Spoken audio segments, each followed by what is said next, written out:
നമ്മൾ ചെയ്യാൻ വേണ്ടി പോകുന്നത് നേന്ത്രപ്പഴം, വലിയ പഴം വെച്ചിട്ടൊരു കാര്യമാണ്. ആരോസിന് ഭയങ്കര ഇഷ്ടമാണ്. മാത്രമല്ല കുട്ടികൾക്കൊക്കെ നല്ല ഹെൽത്തി ആയിട്ട് നമുക്ക് ചെയ്ത് കൊടുക്കാൻ വേണ്ടി പറ്റുന്ന ഒരു കാര്യമാണ്. ഞാൻ ആരോസിന് ഇടയ്ക്കിടയ്ക്ക് ഇത് ചെയ്ത് കൊടുക്കാറുണ്ട്. ആകെ സിമ്പിൾ ആണ്, ജസ്റ്റ് 2 മിനിറ്റ് മതി. അപ്പൊ നമുക്ക് എന്താണെന്ന് നോക്കാം. അപ്പൊ നമ്മള് ഒരു ഫ്രൈ പാൻ വെച്ചിട്ടുണ്ട്, ഫ്ലെയിം ഓൺ ആണ്, നന്നായിട്ട് ചൂടായിട്ടുണ്ട്. നമുക്കിതിലേക്ക് ഇന്നലെ എടുത്ത പോലെ തന്നെ ഒരു കുഞ്ഞു സ്പൂൺ നെയ്യ് ഇതിലേക്ക് അങ്ങ് ഒഴിച്ചു കൊടുക്കാം. നമുക്കിത് എല്ലായിടത്തേക്കും ഒന്ന് ആക്കി കൊടുക്കാം. അപ്പോൾ നമ്മൾ നേരത്തെ എടുത്ത നേന്ത്രപ്പഴം ഞാൻ ഇതുപോലെ വട്ടത്തിൽ കട്ട് ചെയ്ത് വെച്ചിട്ടുണ്ട്. അത്യാവശ്യം കുറച്ച് കട്ടിയിലാണ് കട്ട് ചെയ്തെടുത്തത്. നമുക്കിതിനെ അങ്ങ് വട്ടത്തിൽ ഇട്ട് കൊടുക്കാം. ഇതിനിപ്പം ഏത് ഷേപ്പിൽ വേണമെങ്കിലും കട്ട് ചെയ്യാം കേട്ടോ. ചില സമയത്ത് ഞാനിങ്ങനെ 4ആയിട്ട് കീറിയിട്ട് ചെയ്യാറുണ്ട്. അപ്പോൾ ഓരോ മൂഡ് പോലെയാണ്. ചിലപ്പോൾ പറയും എനിക്ക് ഈ വട്ടത്തിൽ മുറിച്ച് തരണം, ചിലപ്പം 4ആയിട്ട് ത്രികോണം പോലെ കട്ട് ചെയ്യണം എന്നൊക്കെ നിയമങ്ങളുണ്ട്. അപ്പോൾ ഇപ്പം പറഞ്ഞത് വട്ടത്തിൽ മുറിച്ച് തരണമെന്നാണ്. അപ്പം ഞാൻ ഇതുപോലെ വട്ടത്തിൽ മുറിച്ചിട്ടുണ്ട്. എന്നിട്ട് ഇതുപോലെ എല്ലായിടത്തും അങ്ങ് ഇട്ട് കൊടുക്കുക. അപ്പോൾ എല്ലായിടത്തും ഇട്ടിട്ടുണ്ട്. ഇനി നമുക്ക് ഇത് ഫ്ലെയിം സിമ്മിൽ വെച്ചിട്ട് വേണം കേട്ടോ. ഇന്നിങ്ങനെ അല്ല ഇടാൻ വേണ്ടിയിട്ട്, അല്ലെങ്കിൽ ആദ്യം ഇടുന്നത് കരിഞ്ഞു പോവും. നമുക്ക് ആ നെയ്യ് എല്ലാത്തിലേക്കൊന്നും ആവുന്ന രീതിയിൽ ചുറ്റിച്ചു കൊടുക്കാം. അപ്പോൾ എല്ലായിടത്തും സ്ഥലം ഇല്ലാത്തത് കൊണ്ട് ബാക്കി വന്ന 2 കഷ്ണം ഞാൻ തിന്നു കേട്ടോ. നല്ല ടേസ്റ്റുള്ള നല്ല മധുരമുള്ള പഴമായിരുന്നു. അപ്പോൾ നമുക്ക് ഇത് നല്ലതായിട്ട് മൂത്ത് വരും. ആരോസിന് ഇത് നല്ല ബ്രൗൺ കളർ ആവുന്നതാണ് ഇഷ്ടം. ഇത് നമ്മുടെ ഇഷ്ടം അനുസരിച്ച് ചെയ്യാം കേട്ടോ. നല്ല ബ്രൗൺ കളർ ആവണമെങ്കിൽ അങ്ങനെ ചെയ്യാം. ഇനി അതല്ല ജസ്റ്റ് ഒന്ന് മൂക്കുകയോ വേണ്ടെങ്കിൽ അങ്ങനെ ചെയ്യാം, അങ്ങനെ വേണമെങ്കിൽ ചെയ്യാം. ഈ ഒരു സാധനം എങ്ങനെ ചെയ്താലും നല്ല അടിപൊളി ടേസ്റ്റ് ആയിരിക്കും. പ്രത്യേകിച്ച് നല്ല എന്താ പറയുക മധുരമുള്ള പഴമായിരിക്കണം. പിന്നെ എന്താ പറയുക ഈ അധികം പഴുക്കാത്ത നല്ല ഈ കറുത്ത പഴമില്ലേ അത് എടുക്കരുത്, ആകെ ചളിപ്പൊളിയായി പോകും ചെയ്ത് കഴിയുമ്പോഴത്തേക്കും. അപ്പോൾ അത്യാവശ്യം പഴുത്ത പഴമായിരിക്കും. അതായത് നന്നായിട്ട് പഴുത്ത് ഓവറാവരുത്, ജസ്റ്റ് പഴുത്തതേ ആകാൻ വേണ്ടി പാടുള്ളൂ. ഇനി നമുക്ക് എന്ത് ചെയ്യാം, ഇത് ഏകദേശം ഒന്ന് മൂത്തിട്ടുണ്ടാവും. ഇതിനെ എല്ലാത്തിനെയും ഇങ്ങനെ മറിച്ചിടണം.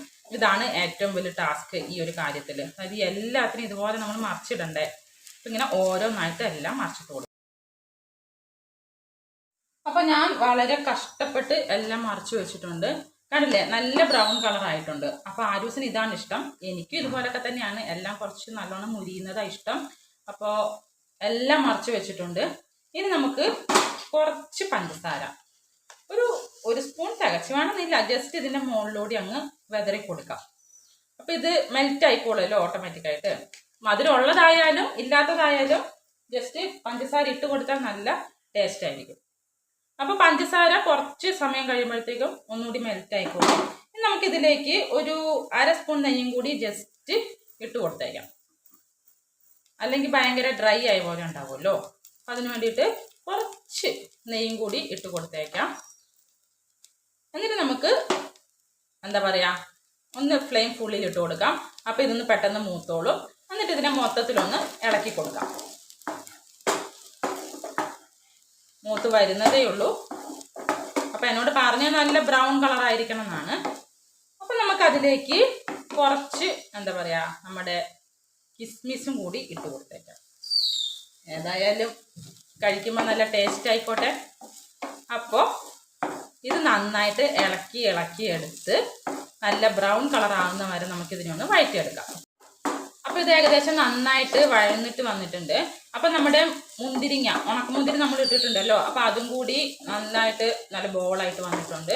അപ്പോൾ ഇത് ശരിക്കും പറഞ്ഞാൽ കുട്ടികൾക്ക് മാത്രമല്ല ഗർഭിണികൾക്കും വളരെ നല്ലതാണ്. ഷുഗറൊന്നും ഇല്ലാത്തവർക്കാണെങ്കിൽ ഇത് നല്ലതാണ്. അതുപോലെ തന്നെ ഡെലിവറി കഴിഞ്ഞും അധിക പേരും കഴിക്കുന്നതാണ്. ഞാനൊക്കെ കഴിച്ചിട്ടുണ്ട്. അപ്പോൾ അതായത് ആ ഒരു സമയത്ത് നമ്മൾ നല്ലോണം നെയ്യൊക്കെ കഴിക്കുമല്ലോ. അപ്പം ഈ എന്താ പറയുക ഡെലിവറി കഴിഞ്ഞിട്ടുള്ളവർക്കും ഇങ്ങനെ പഴം നെയ്യിലാക്കി കഴിക്കുന്നത് വളരെ നല്ലതാണ് ഹെൽത്തിന്. കുട്ടികൾക്ക്, വളരുന്ന പ്രായത്തിലുള്ള കുട്ടികൾക്ക് ഇതാക്കി കൊടുത്താൽ വളരെ നല്ലതാണ്. ഇനി ഇത് നല്ലോണം ഉടച്ചിട്ട് ചെയ്യണമെങ്കിൽ അങ്ങനെയും ചെയ്യാം. അത് ഇഷ്ടമുള്ള പോലെ കുട്ടികൾക്ക് ചെയ്ത് കൊടുക്കാം. കുട്ടികൾക്ക് നല്ല ഹെൽത്തി ആയിട്ടുള്ളൊരു എന്താ പറയുക ഫുഡാണ്. അവർക്ക് എന്താ പറയുക സ്കൂൾ വിട്ട് വന്നു കഴിഞ്ഞും അല്ലെങ്കിൽ വീട്ടിലുള്ള സമയത്തായാലും ഇടയ്ക്കൊക്കെ ഉണ്ടാക്കി കൊടുത്താൽ വളരെ ടേസ്റ്റിയുമാണ് ഹെൽത്തിയുമാണ്. അപ്പോൾ എല്ലാവരും മക്കൾക്ക് ഉണ്ടാക്കി കൊടുക്കുക. അപ്പോൾ ഉണ്ടാക്കി കൊടുത്തിട്ട് മക്കൾക്ക് ഇഷ്ടമായെങ്കിൽ കമൻറ്റ് ചെയ്യാൻ മറക്കല്ലേ. അതുപോലെ തന്നെ ചിലരിത് വീട്ടിൽ ഉണ്ടാക്കുന്നുണ്ടാവും. അങ്ങനെയുള്ളവർ അത് കമൻറ്റ് ചെയ്യണേ. നമുക്കിതൊരു എന്താ പറയുക ബൗളിലേക്ക് മാറ്റിയിട്ട് ആരോസിന് കഴിക്കാൻ കൊടുക്കാം.